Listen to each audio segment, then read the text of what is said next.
And my name is Karuna.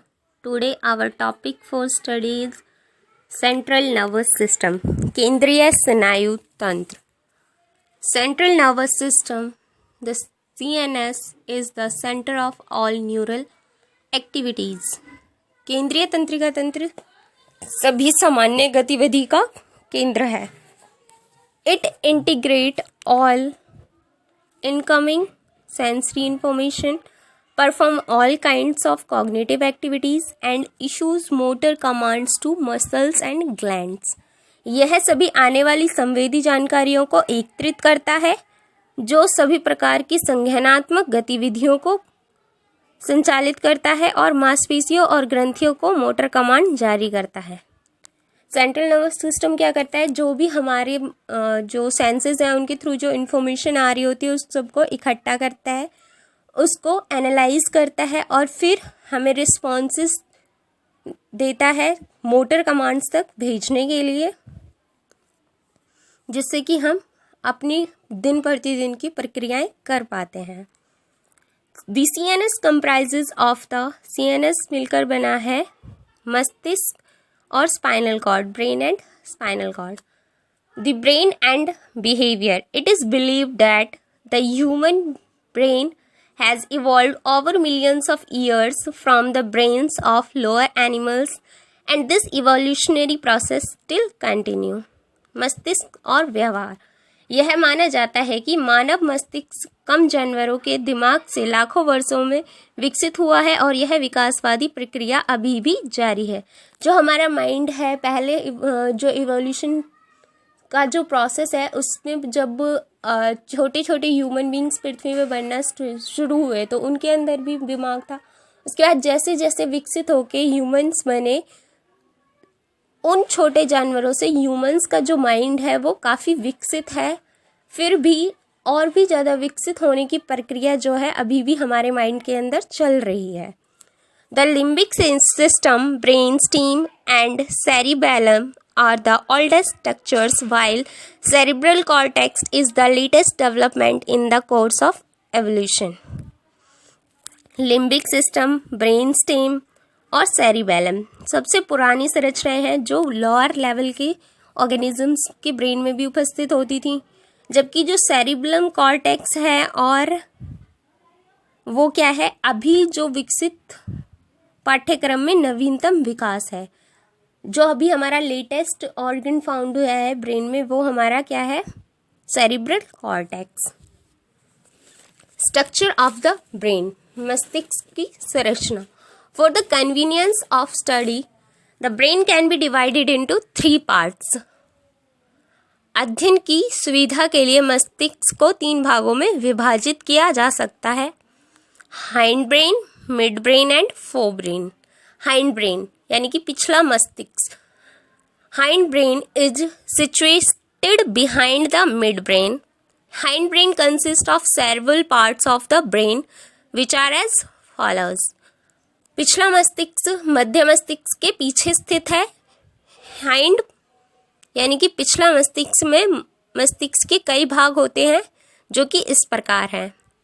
जो हमारा hind brain है वो हमारे मिड ब्रेन के एग्जैक्टली पीछे स्थित होता है और उसके अलग अलग पार्ट्स हैं. फर्स्ट है हमारा मेड्यूला ऑब्लिगेटा या फिर मेरू मज्जा जिसे हम हिंदी में बोलते हैं. It is the lowest part of the brain that exist in contribution of the spinal cord. यह मस्तिष्क का सबसे निचला हिस्सा है जो रीढ़ की हड्डी के योगदान में मौजूद है. It contains neural center which regulate basic life supporting activities like breathing, heart rate and blood pressure. इसमें तंत्रिका केंद्र होते हैं जो सांस लेने, गर्म करने, हार्ट रेट यानी कि हमारी जो दिल की धड़कन है वो और हमारे सांस लेने जैसे बुनियादी जो हमारा जो ब्लड प्रेशर है वो उसको जैसी गतिविधियों को नियंत्रित करता है. मेड्यूला ऑब्लिगेटा क्या करता है, जो हमारी लाइफ सपोर्टिंग एक्टिविटीज़ है जैसे कि सांस लेना, दिल का धड़कना, हमारे ब्लड का फ्लो होना, ये सारी हमारी बेसिक लाइफ सपोर्टिंग एक्टिविटीज़ है जिनको क्या करता है मेडुला ऑब्लिगेटा रेगुलेट करता है। नेक्स्ट पार्ट है हमारा हाइंड ब्रेन का pons. It is connected with the medulla on one side and with the mid brain on the other side. Pons क्या है करता है, एक तरफ से मज्जा के साथ जुड़ा होता है तो दूसरी तरफ से हमारे मध्य मस्तिष्क के साथ जुड़ा हुआ होता है। A nucleus neural center of pons receive auditory signal relay by our ears. pons एक नाभिक सेंट्रल न्यूरल सेंटर हमारे कानों से रिलेटेड श्रवण संकेतों को प्राप्त करता है। जो pons क्या करता है, हम जो हमारी सुनने के जो हमारे सिग्नल्स आते हैं ब्रेन में वो हमारे pons में आते हैं। It is believed that pons is involved in sleep mechanism, particularly the sleep characterized by dreaming. यह माना जाता है pons नींद तंत्र में शामिल है, विशेष रूप से नींद सपने देखने की विशेषता है।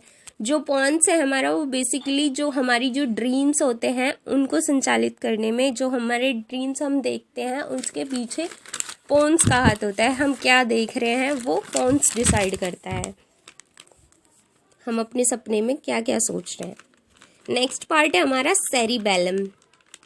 This is highly developed part of the hind brain, can be easily recognised by its wrinkle surface.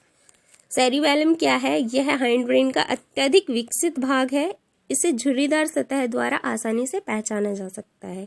Cerebellum जो है हमारा उसके वो एक ऐसा सरफेस है जिसके को हम बाहर से देख के पहचान सकते हैं। क्यों? क्योंकि उसके ऊपर रिंकल्स सरफेस होता है, हम उसे उस रिंकल की वजह से पहचान सकते हैं। It maintains and control postures and equilibrium of the body. यह शरीर के आसन और संतुलन को बनाए रखता है और नियंत्रित करता है। ये हमारे जो बॉडी का जो इक्वेरियम है जिससे कि हमारी बॉडी में सामंजस्य बना रहता है उसको कंट्रोल करता है। The main function is coordination of muscular movements and store memory of the movements patterns so that we do not have to concentrate on how to walk, dance or ride a bicycle. मुख्य कार्य क्या है इस cerebellum का? मांसपेशियों के आंदोलन का संव्यय करना और आंदोलन के पैटर्न की मेमोरी को स्टोर करना, ताकि हमें इस बात पर ध्यान केंद्रित न करना पड़े कि कैसे चलना है, नृत्य करना है, साइकिल चलाना है। बेसिकली सेरिब्रम का जो मेन फंक्शन होता है वो हमारी जो मोटर एक्टिविटीज़ होती हैं उनको कंट्रोल करना होता है। हमें कैसे गाड़ी चलानी है, कैसे साइकिल चलानी है, कैसे हमें खुद को चलना है, इन सब बातों का ध्यान सेरिब्रम रखता है। नेक्स्ट पार्ट है हमारा ब्रेन का mid brain. The mid brain is relatively small in size and it connect the hind brain with the fore brain. मध्य मस्तिष्क आकार में अपेक्षाकृत छोटा होता है। यह मस्तिष्क को अग्र मस्तिष्क से जोड़ता है। मिड ब्रेन का जो साइज होता है वो थोड़ा छोटा होता है और ये दोनों हमारे अग्र मस्तिष्क को और पिछले मस्तिष्क को जोड़ने का कार्य करता है, इसलिए इसका नाम भी क्या है, मध्य मस्तिष्क। A few neural centers related to some spatial reflexes and visual and auditory sensations are found here. कुछ विशेष सजगता, दृश्य, श्रवण संवेदनाओं से संबंधित कुछ तंत्रिका केंद्र यहाँ पाए जाते हैं। जो हमारे सिंपल रिफ्लेक्सेस होते हैं उनके सेंसेशन हमारे सुनने के और देखने के सेंसेशन हमारे मिड ब्रेन में होते हैं। कैसे हम चीज़ों को देखते और सुनते हैं उसके थोड़े थोड़े सेंसेस हमारे मिड ब्रेन में प्रेजेंट होते हैं। An important part of mid brain known as reticular activating system is responsible for our arousal. मध्य मस्तिष्क का एक महत्वपूर्ण हिस्सा है जिसे रेटिकुलर एक्टिवेटिंग सिस्टम बोलते हैं, वह हमारी उत्तेजना के लिए जिम्मेवार होता है। It makes us alert and active by regulating sensory inputs. It also helps us in selecting information from the environment. Reticular activating system क्या करता है, हमें जो एनवायरनमेंट से इंफॉर्मेशन मिलती है उसको सिलेक्ट करता है और हमें अलर्ट और एक्टिव करता है कि कैसे हमें सेंसरी मतलब जो हमें इनपुट मिला है उसका आउटपुट हमें कैसे देना है। यह संवेदी आदानों को विनियमित करके हमें सतर्क और सक्रिय बनाता है। यह पर्यावरण से जानकारी का चयन करने में भी हमारी मदद करता है कि हमें ऐसा तो नहीं होता कि हमारे ब्रेन में सारी की सारी इन्फॉर्मेशन जो एनवायरनमेंट में प्रेजेंट है वो सब कुछ फीड होता है। हमारा ब्रेन क्या करता है, एनवायरनमेंट से कुछ कुछ सिलेक्टिव चीज़ों को अपने अंदर लेता है, और इन चीज़ों को सिलेक्ट करने में कौन हेल्प करता है, हमारी reticular activating system. Next part है हमारा ब्रेन का फोरब्रेन, यानी कि सामने का जो हमारा दिमाग होता है। It is considered to be the most important part of the brain because it performs all cognitive, emotional and motor functions. सामने दिमाग इसे मस्तिष्क का सबसे महत्वपूर्ण हिस्सा माना जाता है क्योंकि यह सभी संज्ञानात्मक, भावनात्मक और मोटर गतिविधियां करता है। फोरब्रेन हमारा सबसे इम्पोर्टेंट पार्ट होता है ब्रेन का। क्यों? क्योंकि ये हमारी जितनी भी जो हमारी मोटर एक्टिविटीज़ है, कि जो हम चीज़ें उठा रहे हैं, देख रहे हैं, और जो हम फील कर रहे हैं, या फिर कॉग्निटिवली हम कुछ सोच रहे हैं या कोई प्लान बना रहे हैं, इमोशनली हम किसी चीज़ के लिए रिएक्ट कर रहे हैं, तो ये सारी चीज़ें कौन कंट्रोल करता है, हमारा forebrain. Parts of forebrain are, forebrain के भी आगे पार्ट्स हैं, hypothalamus, limbic system, thalamus and cerebellum. Hypothalamus,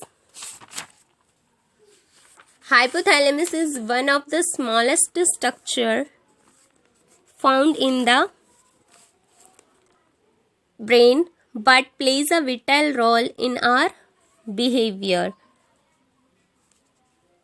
जो हाइपोथैलेमस है वो मस्तिष्क की सबसे छोटी संरचनाओं में से एक है, लेकिन यह हमारे व्यवहार में एक महत्वपूर्ण भूमिका निभाता है।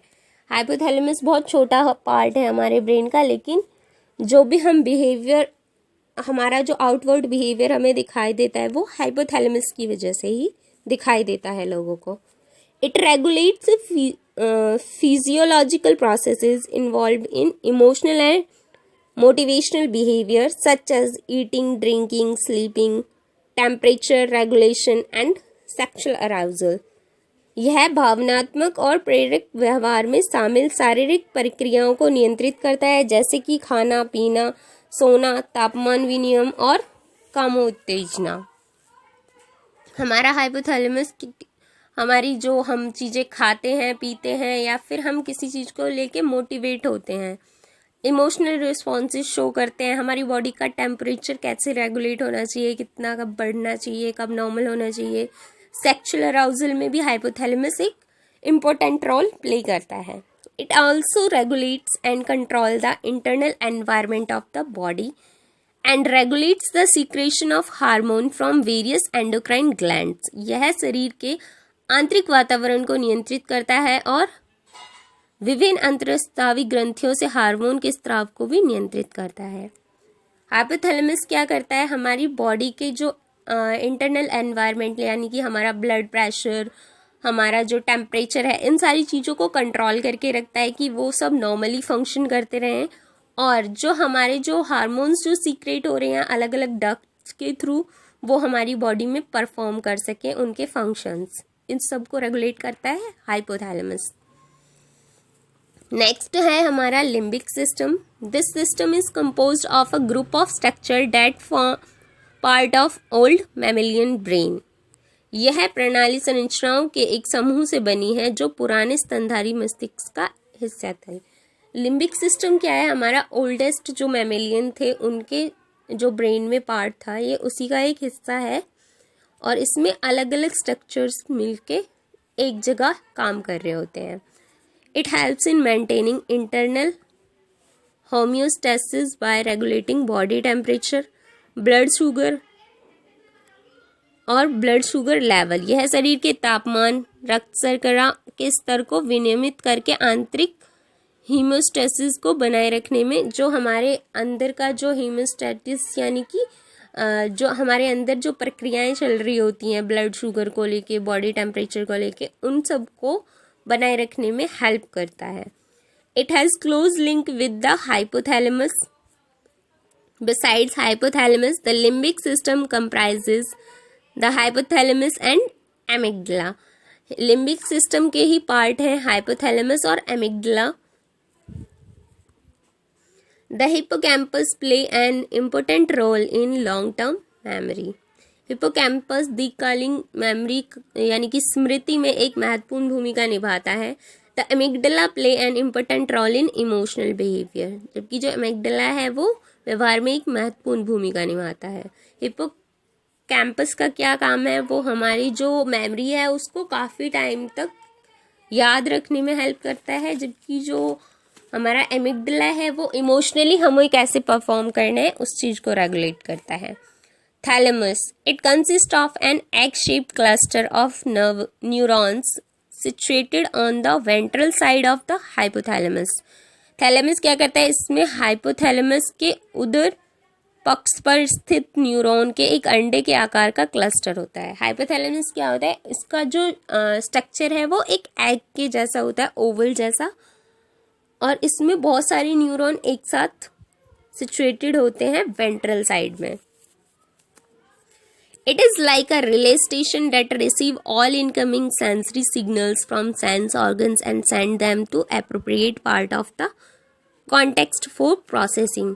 यह एक रिले स्टेशन की तरह है जो सभी अंगों से आने वाले संवेदी संकेतों को प्राप्त करता है और उन्हें प्रसंस्करण के लिए कॉर्टेक्स के उपयुक्त भागों में भेजता है। थैलेमस क्या करता है, एक रिले स्टेशन की तरह काम करता है, यानी कि उसके पास जो भी सिग्नल्स आते हैं वो उनको अपने पास थोड़े टाइम के लिए रोकता है, उसके बाद उनको एनालाइज करके अलग अलग जगह के लिए डिवाइड करता है कि कौन सी इन्फॉर्मेशन उसे कहाँ भेजनी है, उसके बाद उन इन्फॉर्मेशंस को वहाँ ट्रांसफ़र कर देता है। लाइक कौन सी इन्फॉर्मेशन उसको हाइपोथैलेमस को भेजनी है, कौन सी इन्फॉर्मेशन उसको पोन्स को भेजनी है, ये सब कौन डिसाइड करता है, thalamus. सेरिबैरम also known as cerebral cortex. This part regulates all higher level of cognitive functions such as attention, perception, memory, learning, language, behavior, reasoning and problem solving. Cerebrum, इसे सेरिब्रल कॉर्टेक्स के रूप में भी जाना जाता है। यह भाग संज्ञानात्मक कार्यों जैसे ध्यान धारण, सीखने की स्मृति, भाषा, व्यवहार, तर्क और समस्या के सभी उच्च स्तरों को नियंत्रित करता है। सेरिब्रम क्या करता है, हमारे अटेंशन, परसेप्शन, कैसे हमें चीज़ों की तरफ ध्यान देना है, कैसे सीखना है और कैसे हमें बिहेव करना है, इन सब कॉग्निटिव फंक्शंस के लिए सेरिब्रम रिस्पॉन्सिबल होता है। The cerebrum makes 2/3 of the total mass of the human brain. Cerebrum मानव मस्तिष्क के कुल द्रव्यमान का 2/3 बनाता है, यानी कि 2/3 हिस्सा जो हमारा है वो सेरिब्रम होता है पूरे माइंड का। The cerebrum is divided into 2 symmetrical halves. जो सेरिब्रम को 2 सम्मिलित हिस्सों में विभाजित किया गया है, यानी कि 2 बराबर बराबर हिस्सों में सेरिब्रम को बांटा गया है। राइट हेमिस्फेयर और लेफ्ट हेमिस्फेयर, दायां गोलार्ध और बायां गोलार्ध। Although the 2 hemisphere appear identical, functionally 1 hemisphere usually dominates the other. यद्यपि 2 गोलार्ध समान दिखाई देते हैं, कार्यात्मक रूप से एक गोलार्ध आमतौर पर दूसरे पर हावी होता है। देखने में तो ये दोनों जो हाल्व्स हैं, राइट हेमिस्फेयर और लेफ्ट हेमिस्फेयर, एक जैसे से दिखते हैं, लेकिन जब ये काम करते हैं तो एक दूसरे को डोमिनेट कर लेते हैं, यानी कि जब एक काम कर रहा होता है तो दूसरा हमेशा उसके ऊपर डोमिनेट रहता है। Left hemisphere, the left hemisphere usually controls language behaviour. बायां गोलार्ध आमतौर पर भाषा व्यवहार को नियंत्रित करता है।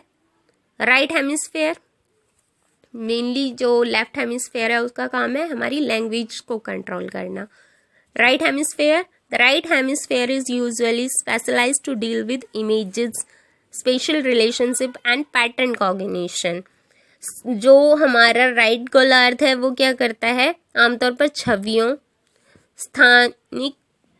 स्थानिक संबंधों, पैटर्न मान्यता से निपटने के लिए विशेष है।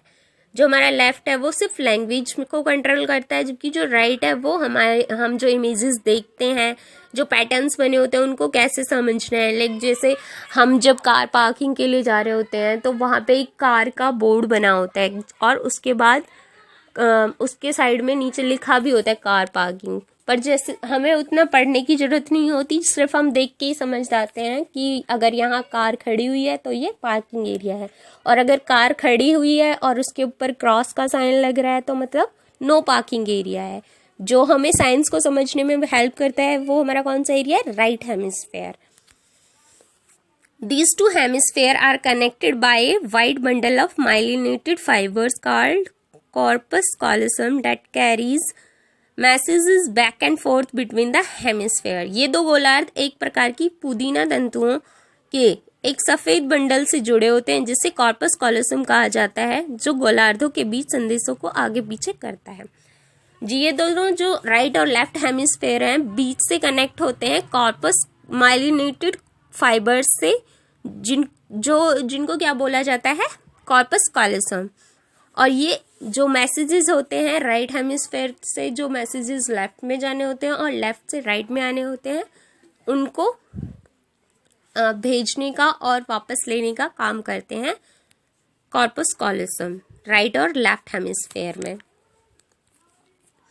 नेक्स्ट है cerebral cortex. Cerebral cortex has also been divided into 4 lobes. Cerebral cortex को भी 4 पालियों में विभाजित किया गया है। फर्स्ट है फ्रंटल लॉब यानी कि ललाट पाली, सेकंड पैराइटल लॉब यानी कि पार्श्विका पाली, टेम्पोरल लॉब और occipital lobe. Frontal lobe. The frontal lobe is mainly concerned with the cognitive functions such as attention, thinking, memory, learning, and reasoning, but it also exerts inhibitory effects on autonomic and emotional responses। ललाट पाली मुख्य रूप से संज्ञानात्मक कार्यों जैसे कि ध्यान, सोच, स्मृति, सीखना और तर्क से संबंधित है, लेकिन यह स्वायत्त और भावनात्मक पर निरोधात्मक प्रभाव भी डालता है। जो हमारा जो फ्रंटल लॉब है वो मेन कॉग्निटिव, हम कैसे हम चीज़ों को समझ रहे होते हैं, कैसे हम किसी चीज़ के ऊपर ध्यान दे रहे होते हैं या फिर सोच रहे होते हैं या याद रख रहे होते हैं, लर्न कर रहे होते हैं किसी चीज़ को, इन सब चीज़ों के लिए हमारा जो फ्रंटल लॉब है वो रिस्पॉन्सिबल होता है। Parietal lobe is mainly concerned with the cutaneous sensation and their coordination with visual and auditory sensation। जो पार्श्विक पाली है मुख्य रूप से सतर्क संवेदनाओं और दृश्य और श्रवण संवेदनाओं के साथ उनके समन्वय में से संबंधित है। पैराइटल लोब का मेन जो एक्शन है या कार्य है वो क्या है? हम जो चीज़ें देख रहे हैं और जो सुन रहे हैं उनके बीच में कोऑर्डिनेशन को देखना और उन चीज़ों को देखने और समझने में हमारी हेल्प करना। Temporal lobe. The temporal lobe is primarily concern with the processing of auditory information. Temporal lobe मुख्य रूप से श्रवण जानकारी के प्रसंस्करण से संबंधित है। Memory for symbolic sounds and word reside here. प्रतीकात्मक ध्वनियों और शब्दों के लिए स्मृति यहाँ रहती है। Understanding of speech and writing languages depend on this lobe. Temporal lobe क्या करता है? जो हम कोई लैंग्वेज समझ रहे हैं या कुछ बोल रहे हैं उसको हम जो समझ पा रहे हैं उसके लिए रिस्पॉन्सिबल है हमारा टेम्पोरल लोब। अगर बाय चांस हमारे टेम्पोरल लोब में कोई प्रॉब्लम आ जाती है तो हम जो कोई हमारे सामने लैंग्वेज रिटर्न है हम उसे पढ़ नहीं पाएंगे या फिर बोल नहीं पाएंगे, क्योंकि पढ़ नहीं पाएंगे तो हमें समझ नहीं आएगा और समझ नहीं आएगा तो हम उसको बोलेंगे कैसे। और जो सिंबल्स की जो मेमोरी होती है या फिर वर्ड को हमें कैसे याद रखना है, इस सब के लिए टेम्पोरल लोब जो है जिम्मेदार होता है। Occipital lobe. It is mainly concern with the visual impulses memory. For visual stimuli colour visual orientation is perform by this lobe. यह मुख्य रूप से दृश्य उत्तेजनाओं के लिए दृश्य आवेग स्मृति से संबंधित है। इस लोब द्वारा रंग दृश्य विन्यास किया जाता है। ऑसिपिटल लोब मेनली जो हम चीज़ें देखते हैं उनके लिए रिस्पॉन्सिबल है, कैसे हम अलग अलग चीज़ों को देख पा रहे हैं और उनके अलग अलग कलर्स को हम समझ पा रहे हैं, वो हमें बता रही है हमारी ऑसिपिटल लोब, कि अगर रेड कलर है तो वो रेड कलर कैसा है, ये हमें कौन मतलब हमें कौन दिखाता है कि ये रेड कलर है, ये ब्लू कलर है, हमारी occipital lobe. Spinal cord. Spinal cord. The spinal cord is a long rope-like collection of nerve fibers which run along the full length inside the spine. रीढ़ की हड्डी एक लंबी रस्सी होती है जैसे तंत्रिका तंतुओं की संग्रह जो रीढ़ के अंदर पूरी लंबाई के साथ चलती है। स्पाइनल कॉर्ड क्या होती है? नर्व फाइबर्स एक दूसरे के साथ जुड़ के हमारी स्पाइनल कॉर्ड को बनाते हैं, जो कि हमारी रीढ़ की हड्डी के अंदर होती है, और जितनी लेंथ हमारी रीढ़ की हड्डी की होती है उतनी ही हमारी स्पाइनल कॉर्ड की भी लेंथ होती है। Its one end is connected with the medulla of the brain and another is free at the tail end. एक छोर जो होता है स्पाइनल कॉर्ड का वो मस्तिष्क में मज्जा से जुड़ा हुआ होता है और दूसरा छोर पूंछ के अंत तक मुक्त होता है। यानी कि जो हमारा स्पाइनल कॉर्ड का एक हिस्सा है वो हमारी मेरुरज्जा के साथ जुड़ा हुआ होगा और जो दूसरा हिस्सा है ऐसे ही फ्री होता है रीढ़ की हड्डी के अंदर। The butterfly shaped mass of grey matter present in the centre of spinal cord contains association neurons and other cells. रीढ़ की हड्डी के केंद्र में मौजूद ग्रे पदार्थ के तितली के आकार वाले द्रव्यमान में एसोसिएशन न्यूरॉन्स और अन्य कोशिकाएं होती हैं।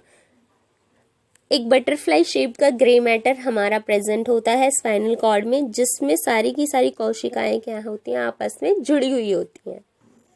The spinal cord play the role of huge cable which exchange innumerable messages with the CNS। जो रीढ़ की हड्डी है एक विशाल केबल की भूमिका निभाती है जो CNS के साथ अगणित संदेशों का आदान प्रदान करती है।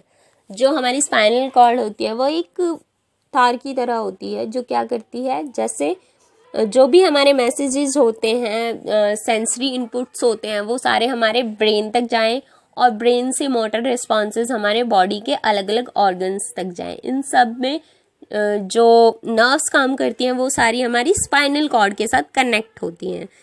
जैसे हम ट्रांसफार्म होता है, बिजली के तार जब तक हमारे ट्रांसफार्म से नहीं जुड़ेंगे और वो वापस हमारे घर में नहीं आएंगे तो हमारे घर में लाइट नहीं जलेगी। सेम अगर स्पाइनल कॉर्ड, रीढ़ की हड्डी की जो मांसपेशियां हैं वो अगर एक्टिव ना हो तो ना तो हमारे सेंसरी इनपुट्स हमारे ब्रेन तक जाएंगे, ना ही हमारे ब्रेन के आउटपुट्स हमारे सेंस ऑर्गन्स तक आएंगे, और फिर हम चीज़ों को एक्टिवली समझ नहीं पाएंगे और रिस्पॉन्ड नहीं कर पाएंगे। Functions of spinal cord: it carry sensory impulses coming from the lower part of the body of to the brain and motor impulses originated from the brain to all over the body। यह शरीर के निचले हिस्सों से मस्तिष्क तक आने वाले संवेदी आवेगों को वहन करता है और मोटर आवेगों का उद्गम मस्तिष्क से पूरे शरीर में होता है।